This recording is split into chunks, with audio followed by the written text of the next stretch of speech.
Welcome to First Parish in Framingham, Unitarian Universalist. Welcome to this hour of worship together. Whether you are here for the first time or for the 100th, you are welcome here.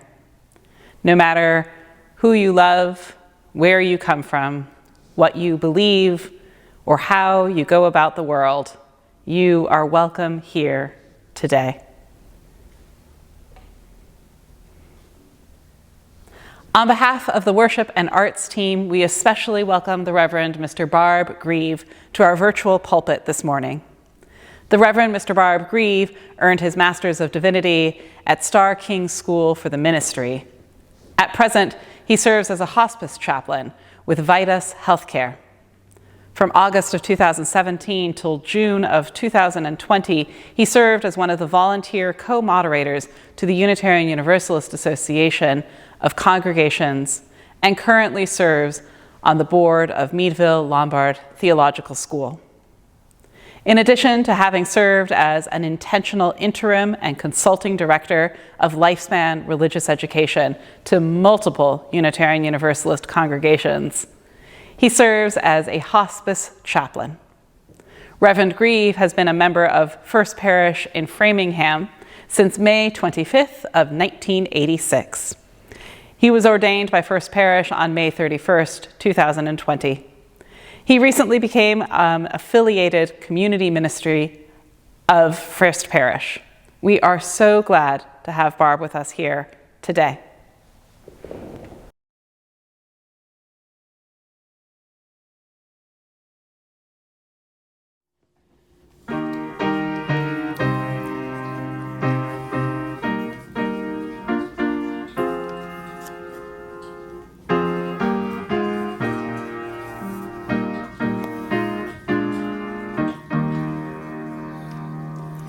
This is my song, O God of all the nations, a song of peace for the lands far and wide. This is my hope, the country where my heart is. Here are my hopes, my dreams, my holy shrine. But other hearts in other lands are beating with hopes and dreams as true and high as mine. My country's skies are bluer than the ocean, and sunlight beams on lower leaf and pine. But other lands have sunlight too and clover, and skies are everywhere as blue as wine. Oh, hear my song, thou God of all the nations, a song of peace for their land and for mine.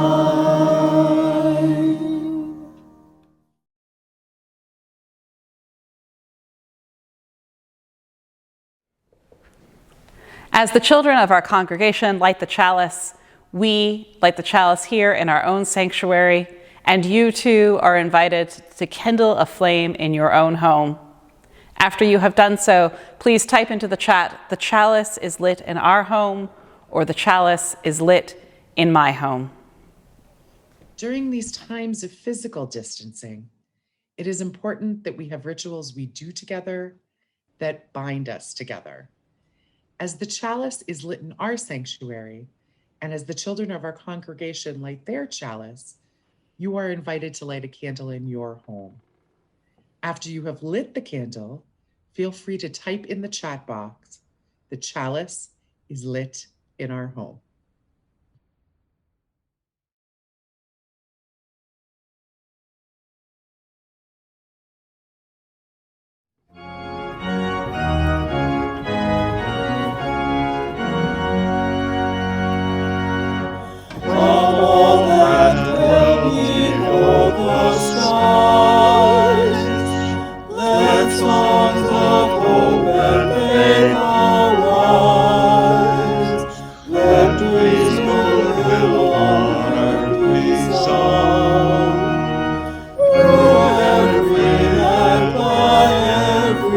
Love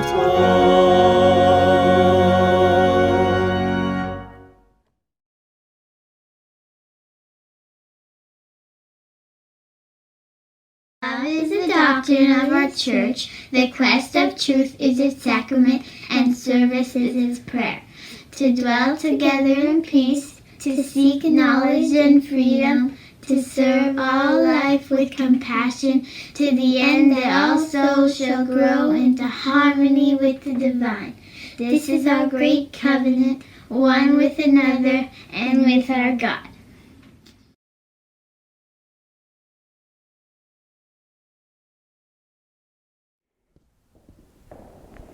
This morning's Time for All Ages was written by Alexis Capon. Think about a typical weeknight with your own family. Parents come home from work, perhaps. Someone starts cooking dinner, maybe. And then maybe it's time for you to get your homework done or to take a bath and start getting ready for bed. There's a rhythm to it.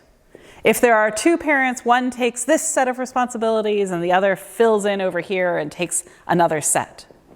Some nights are maybe a little bit different. One parent may have had a really bad day and asks the other to step in more. Or maybe you had a bad day at school and instead of getting to watch TV, you get sent to bed. It's not always the same, but the many pieces all fit together. Brenda's life was like this. She was just 8 months old, but every day had a rhythm. She got up, ate breakfast, spent the day playing and napping, and then mommy or daddy would put her to bed at night. But when she was 9 months old, this all changed rather suddenly. She was gifted with a big blanket covered with pictures of daddy, but daddy wasn't around every day anymore. She also got a stuffed monkey, and every night her mommy would push the button in the monkey's arm and it would say, "Good night, Brenda, sleep tight, don't let the bed bugs bite, daddy loves you." Sometimes she would push the button over and over again before falling asleep. Months passed and everyone kept talking about daddy and pointing to daddy's picture on the blanket or on the wall. And sometimes she could even talk to him on the computer through Zoom, but sometimes weeks went by with no word at all from daddy. When Brenda was 18 months old, mommy took her onto the army base to the landing area. A big giant airplane was there and lots of people were getting off of the plane. One walked up to her and mommy and gave them a great big hug. Mommy was laughing and crying and seemed so very, very happy. The man came home with them. And at home, mommy asked Brenda, "Where's daddy?" And Brenda grinned and ran across the room and pointed to the big picture of daddy on the wall. She didn't quite understand why the man looked so sad every time that she did this. Mommy explained to Brenda that, yes, that's a picture of daddy, but look, here is daddy. He's come home from Afghanistan. Brenda looked at the picture and then looked at the man in her living room. The man looked different. His face was tanned and he looked skinnier and harder than daddy. Mommy explained again that daddy had been deployed, but he was home now. That night, daddy went to put Brenda to bed. She got really upset though. He didn't let her pick out the stories before getting into pajamas, and he sat in the rocking chair funny, and he didn't say prayers the same way that mommy did. You see, while daddy had been gone, the rhythm had changed. Daddy didn't know what the new rhythm was, and Brenda didn't remember what it had been like when daddy was there. He had been gone for half of her life. The next day, daddy started to make Brenda breakfast. And he discovered that some of the new dishes that had been bought while he was gone meant that the other dishes, the ones that he had liked before, had moved into a different cabinet. And he got really frustrated when he couldn't find what he was looking for. Over the next few weeks, there were lots of times when Mommy or Daddy or Brenda would get frustrated. You see, they had all changed while Daddy was gone, and they didn't yet know how to live together again. Daddy was also really different from before. Everyone learned really quickly to never wake Daddy up by touching him, but instead to shout from across the room. They also learned to walk with a little stamp in their step. If they walked too quietly, Daddy would get startled. Slowly, they settled back in. Daddy learned how Brenda liked to pick things out herself, and Brenda learned how bedtime felt when Daddy was doing it instead of Mommy. Mommy and Daddy learned how to share the chores again and how to share space. They developed a new rhythm together. But then Daddy got deployed again. It was different this time. Brenda was older now, and she knew what it meant. She didn't get confused and think that Daddy was a picture on the wall or on her blanket. But she still worried and wondered, where is Daddy? And sometimes she would get so angry. She didn't want Daddy to be gone. She didn't want Mommy to be sad. She just wanted her whole family to be together.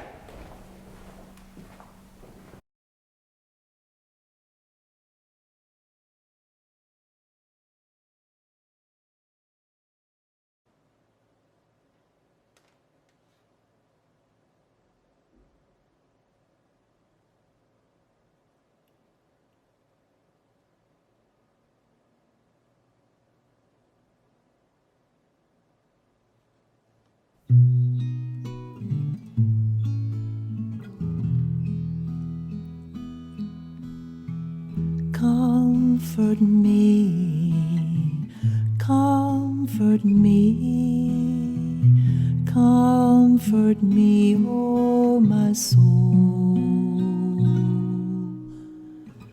Comfort me, comfort me, comfort me, oh my soul.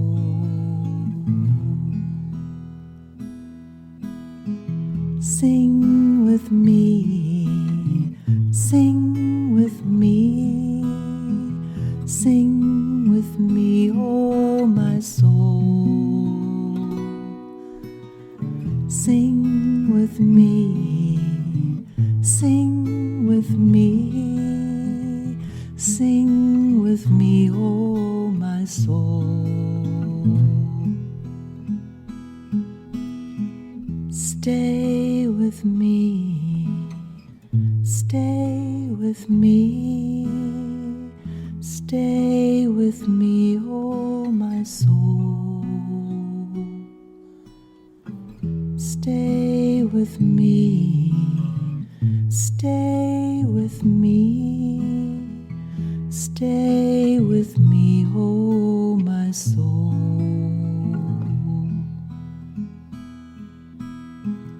Dance with me, dance with me, dance with me, oh my soul.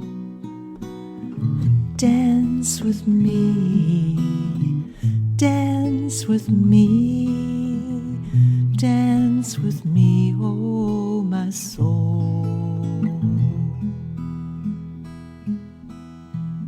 Comfort me, comfort me, comfort me, oh my soul.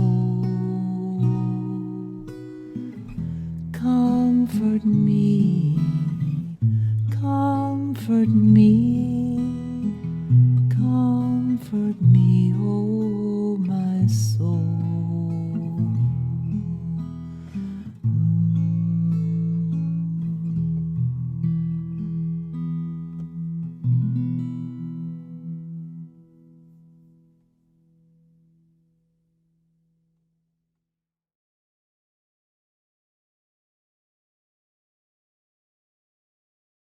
Join me in a spirit of prayer and meditation. As the sounds of the world rushing by reach us, take hold and pause. The trees will still grow. The ants will still search. The birds will still hover, and we too will find our way. But in this moment, breathe steady and blink. Feel the pull of the earth connect us to all that has been and is and will be. In this moment, find forgiveness and love. Let go of your worries and trust again that all will be well. In this moment, may the angry find calm before violence, the fearful find love before hate, the lonely find companionship before despair, the sick find healing, and the overwhelmed find resilience and simple moments. In this moment, connect with the pulse of creativity, the strength of the ancestors, and the love of spirit. As the sounds of the world rushing by reach us, may we be beacons of hope and couriers of unconditional love. Amen.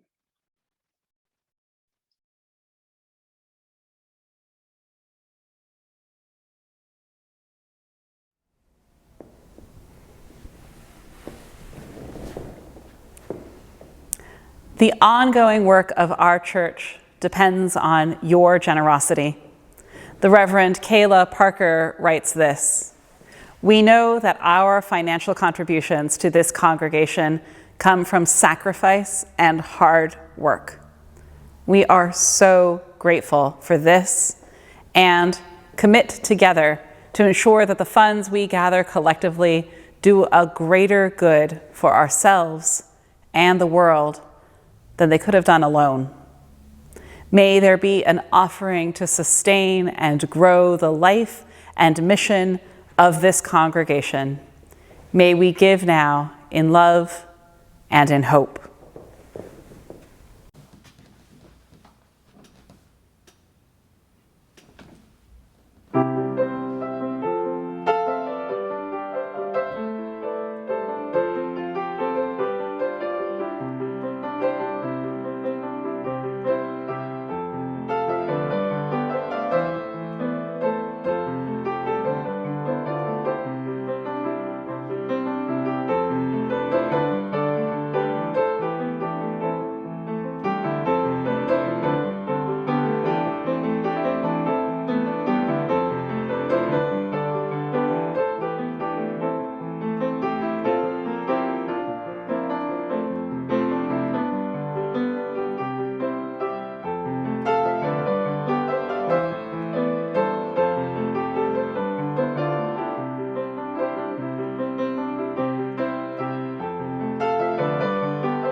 In Flanders Fields by John McCrae. In Flanders fields the poppies blow, between the crosses, row by row, that mark our place, and in the sky, the larks, still bravely singing, fly scarce heard amid the guns below. We are the dead. Short days ago we lived, felt dawn, saw sunset glow, loved, and were loved, and now we lie in Flanders fields. Take up our quarrel with the foe. To you from falling hands we throw, the torch be yours to hold it high. If ye break faith with us who die, we shall not sleep, though poppies grow in Flanders fields. Tomorrow marks the 50th official national observance of Memorial Day, though the origins of the day date further back. Tomorrow is the day we pause as a nation to honor and thank those who have served honorably and died bravely in the country's armed services. Soldiers whose lives were given, sometimes freely, sometimes not, to defending the ideals of our country, life, liberty, and the pursuit of happiness. Throughout history, soldiers have entered military life for a variety of reasons, whether that be family or societal expectation, a means to a better life for themselves and family, patriotism, belief in a cause, having been drafted, or out of necessity. The reason for joining becomes less important than the impact serving can have. Memorial Day honors those who said yes to the call of duty, who faced and overcame their fears, ultimately giving of their lives in service to something bigger than themselves. The question of whether or not war is just, whether violence is the answer or not, these are important questions to ask, but they are questions for another day. Tomorrow, Memorial Day, is a day to honor the dead. Like many things in modern day life, Memorial Day has become a complicated day. Or perhaps it was always a complicated day. It seems that in today's world, it is synonymous with the beginning of the summer season, which is coincidentally kicked off with this 3-day weekend, at least for those who work Monday through Friday jobs that provide holidays off. It is connected to a weekend filled with sales for cars and electronics and everything in between, as well as barbecue parties and parades. With a capitalist machine running full tilt forward, it is easy to forget the purpose of the day and its origins. If we consider the history of the day in backwards order, we are reminded that the day was moved from May 30th to the last Monday in May in the year 1971, when the US Congress enacted the 1968 Uniform Monday Holiday Act, shifting the timing of most national holidays to be observed on Mondays in order to provide workers with several 3-day weekends throughout the year. Perhaps this was the beginning of the infringement of capitalism in the observance of national days. Skipping forward briefly, in the year 2000, congressional approval encouraged all Americans to lower flags to half-mast the morning rise to noontime, after which they are to be returned to the top of the mast for the remainder of the day. Additionally, all are asked to pause at 3 p.m. local time in observation of a national moment of remembrance. While originally crafted to honor those who died in the Civil War, by the end of World War II, Memorial Day included honoring military personnel who died in all wars in which the country had been involved. This tradition continues to present day and often includes veterans and soldiers placing flags and flowers on the graves of fallen comrades.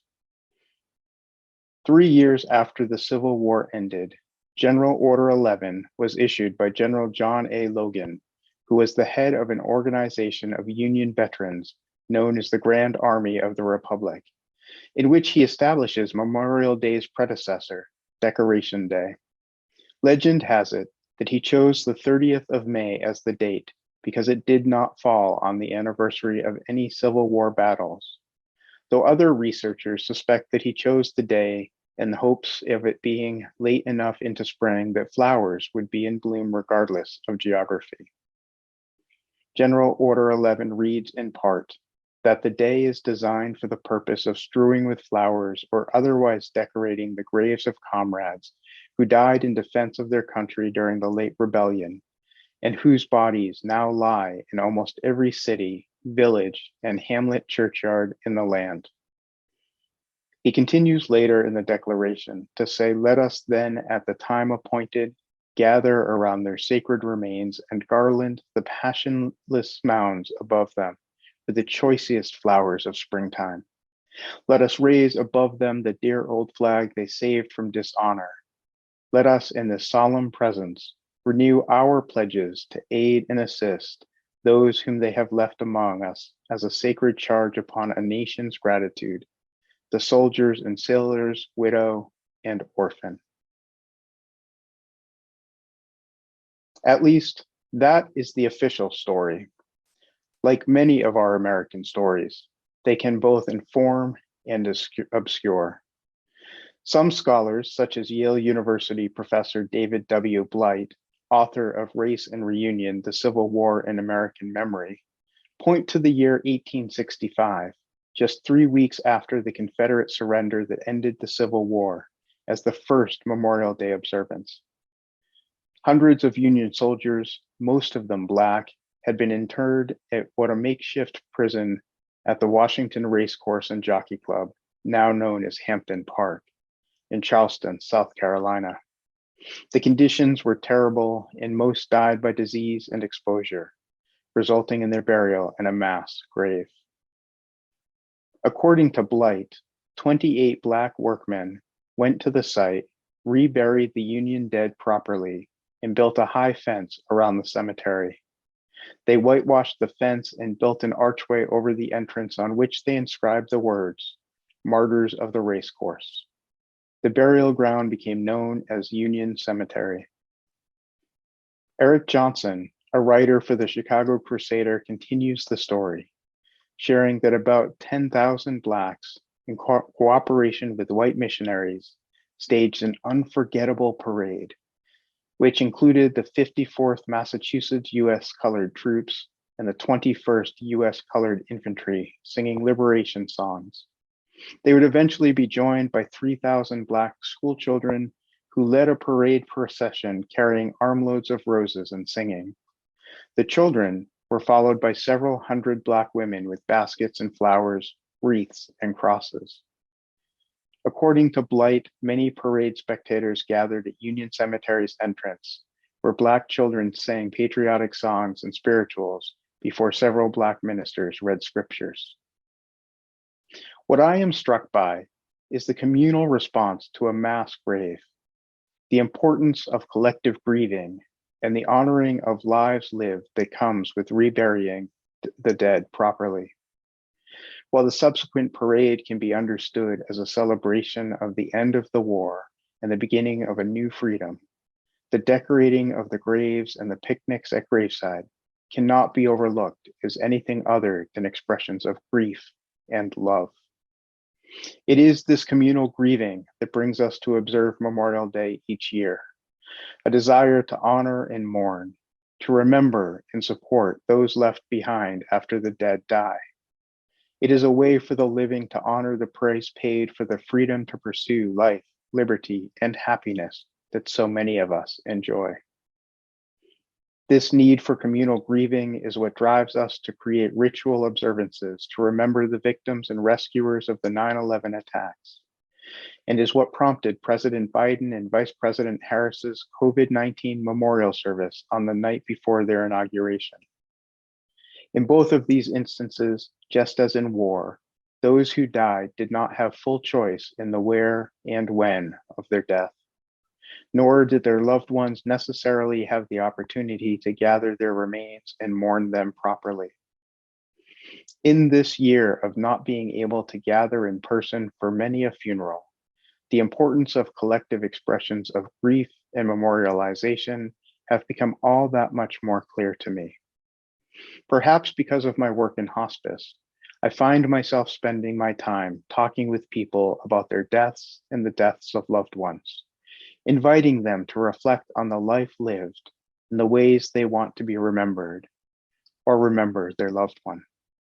I often find myself in these moments wondering what our Unitarian Universalist faith offers us at the time of a loved one's death and in the face of our own death. Our Unitarian Universalist faith offers us a framework of understanding heaven as paradise, achievable here and now, rather than something only obtainable in the afterlife. Historically, our Universalist forebears offer us God's everlasting love, with assurance that all will be welcomed into heaven. I trust in our Universalist knowing of this unwavering, holy love. It brings me comfort and relief. It reminds me that I am an active part of creating paradise, that I have a role to play in assuring all will be welcome. I am hopeful that this holy love has provided comfort to soldiers facing death on the battlefield, and I am hopeful that it brings comfort to you and yours. This holy love that is always available to us in times of need and in times of plenty. This holy love that reminds us we are not alone, that we are interconnected in ways understood and unimaginable. Whether we call it holy love, or God, spirit of life, or leave it unnamed, if we open ourselves to it, it is and can be all pervasive, calling us to our best selves and reminding us that life is complicated and messy and beautiful. And it reminds us that death is complicated and messy and beautiful, just as is mourning and grieving. Like enemies faced by soldiers in war, COVID has been a devastating foe. And just as families whose loved ones die in war, those of us still living have nowhere to put our grief. We have no tangible enemy to blame. And like in times of war, we collectively are not just experiencing the loss of the lives of loved ones, but also the loss of jobs, loss of relationships, loss of freedom, loss of social support systems. We cannot deny the inequities of those support systems, that just as the Black Union soldiers experienced different treatments than their white counterparts, we too must recognize that India, Nepal, Venezuela, so many countries around the world are still struggling, still waiting. We cannot ignore the increase in anti-Asian and anti-Black hate crimes.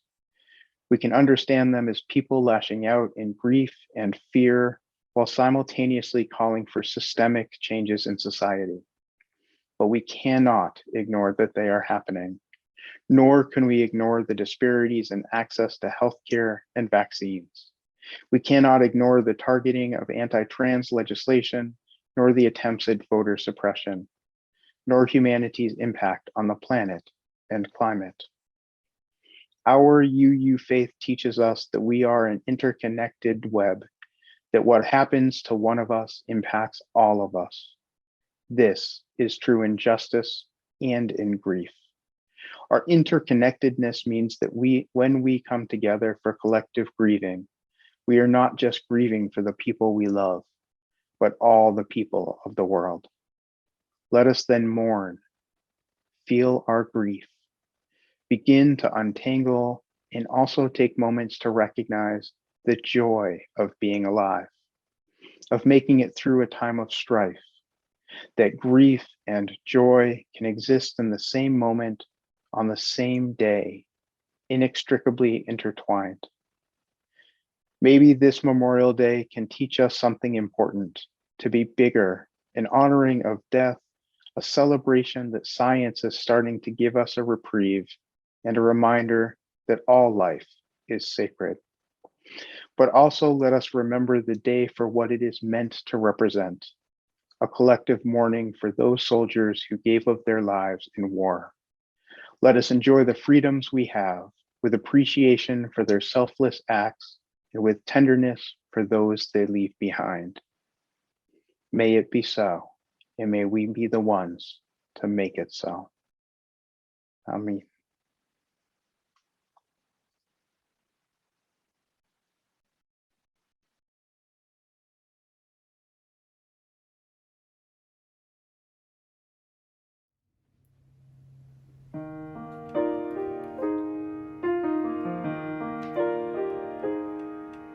For all that is our life, we sing our thanks and praise. For all life is a gift which we are called to use to build the common good and make our own days glad.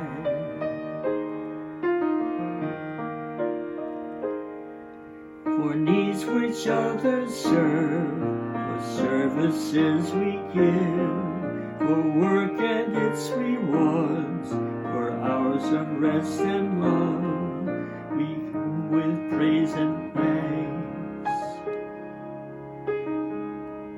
For all that is our life,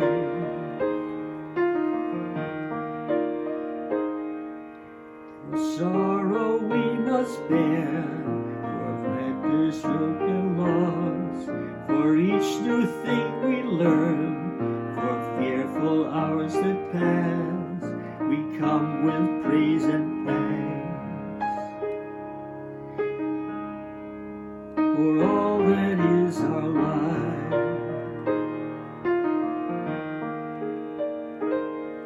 for all that is our life, we sing our thanks and praise. For all life is a gift which we are called to use to build the common good and make our own days glad.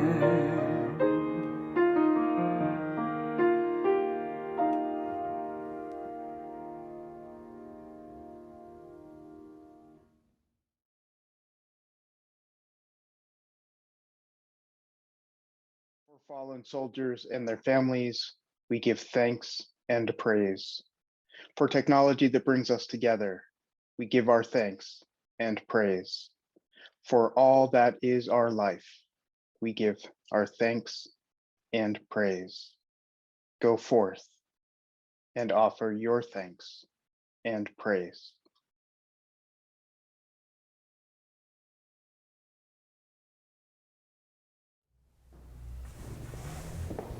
As we conclude this hour of worship together, we invite you to extinguish the chalice in your home as we extinguish the chalice here at First Parish. Let the smoke waft over you. And when you are ready, type into the chat window, "I carry the flame," or "We carry the flame."